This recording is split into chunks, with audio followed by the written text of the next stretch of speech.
Hello, this is Mr. Wyrick. I'm here to talk to you today about lesson 12.5, volumes of pyramids and cones. Really similar to the last video, so if you just caught up on that one, if you just watched that one, this is going to seem like a continuation of almost the exact same thing here.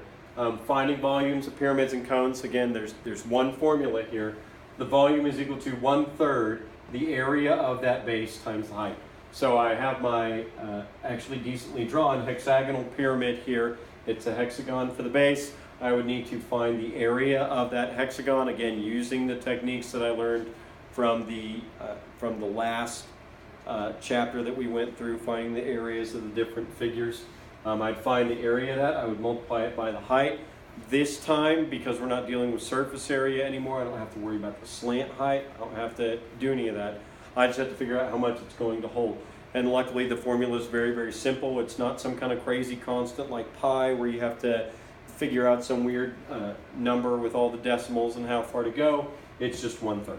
Okay? Same thing with the cone. It's 1/3 the area of the base times the height. Or if you prefer to think of it like, if you prefer to think separately for circles, 1/3 pi r squared h. So I find my pi r squared, the area of that circle down at the bottom, and then I'm going to multiply that by the height of that cone, and I'm going to multiply it by 1/3.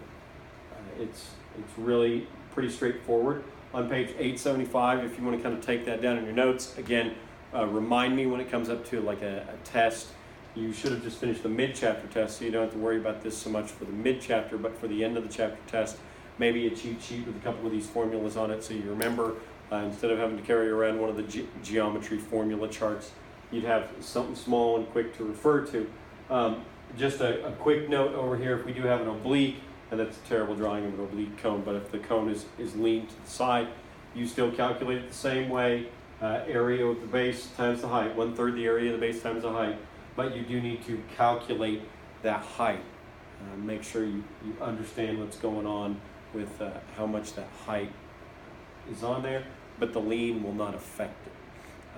Again, this is fairly straightforward, and it's pretty easy to remember. All of these practice problems are going to be really, really similar. The key issue here is going to be remembering to differentiate the pyramids and cones from the cylinders, from the prisms, not getting those mixed up and not using the wrong formula, and making sure you understand exactly what's going on with that. Today we're going to work through a pretty big set of practice problems. Again, they're going to be all remarkably similar. You might be working them forwards, you might be working them backwards, but they're all going to be pretty similar. We're going to work problems number 10, and again we'll get some of those higher order thinking in here. So we'll go 10 through 36 today. Again, if there's something in there that you don't really understand, if some part of this didn't really make sense to you, make sure to just ask questions about that during class, come into tutorials, do what it is you need to do to get that understanding. We're kind of coming up on the end. This will be one of the last chapters that we cover. It's the next to last chapter of the book.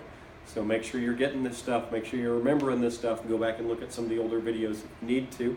Ask those questions in class, and we'll see you then.